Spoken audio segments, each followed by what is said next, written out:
Do trophies or achievements matter? Well, Microsoft, Sony, and Valve all seem to think so. Nintendo is currently lagging behind in this department, but even in some of the games on their platform, multi-platform devs find ways to port over the achievement mechanics to their games, despite not officially being supported by the ecosystem. I've heard some people say how they're unnecessary and even dumb, and reduce games to nothing more than a checklist, while other players wear their platinums or 100% games on their sleeves. Some gamers even cheat and hack their trophies to boost their gamer scores. So, which is it? Are trophies useless? Do they add an additional sense of challenge to a game? Or is it a way just so we can flex our gamer muscles on others? Like most things in life, it's a bit complicated, and there really isn't one answer. My personal introduction to achievements came from Steam, but my first attempt to ever 100% a game on the achievement side came from a game called Achievement Unlocked.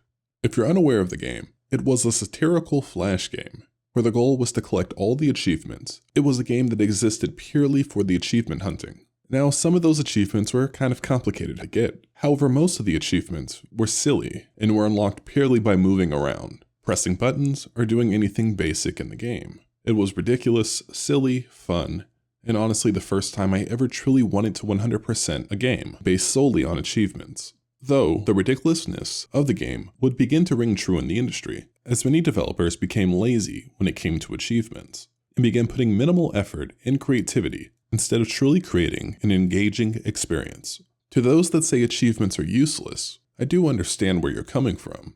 A good game should stand on its own, and shouldn't require what is essentially a virtual checklist to enjoy a game. On the other hand, I think gamers do get something out of achievements that they wouldn't get otherwise. This is devs can hide secrets deep in a game and make the player aware of those secrets, and then give them incentive to explore and find those secrets. Now, unless your game is good or engaging, most players won't make an effort to accomplish the task. So you're just encouraging players to try your game in a new way, whether it's locating a secret area, trying out and exploring various weapons to their maximum, or creating a community by requiring gamers to play online for X amount of hours. Achievements can be a tool to get players to fully engage with the game, or even create a community around your game. Plus, it isn't like gamers were not making challenges for themselves prior to achievements, such as the 4-Mage Challenge in Final Fantasy I, permadeathing your Pokemon, and so on. So even prior to trophies, some gamers were still trying to find unique ways to engage with their favorite games. I mean, isn't that what speedrunning is after all? For individuals who do it to flex on other gamers, to you, I say, well, whatever floats your boat. I never really took gamer scores as the mark of a true gamer. Some gamers don't have much time, so they don't have a ton of games under their belt to boost their score, while others dedicate themselves to easy platinums. I don't think your score or number of platinums is really a reflection of you as a gamer. It's just a representation of the games that you've played. Plus, no one can tell if you used a guide or cheesed your way through those trophies, and likely, most people don't even care. Then we have the hackers, who love to hack and unlock trophies for whatever strange reason. Again, I think these individuals just fall under the category of flexing on others. I'm not sure what you get out of it, since you didn't really earn those trophies, and the act of gaming itself is supposed to be the thing that actually brings you the enjoyment, but more power to you, I guess. Just try not to get banned. For me personally, I think trophies are great for games. It's a useful tool for developers to let players know that some other part of the adventure still awaits them. I wouldn't have made the Bartender app if I didn't have a love for trophies. Though I do think bad achievements and trophies, and bad games with easy platinums, are just bad in general. A game should be able to stand on its own, without any achievements.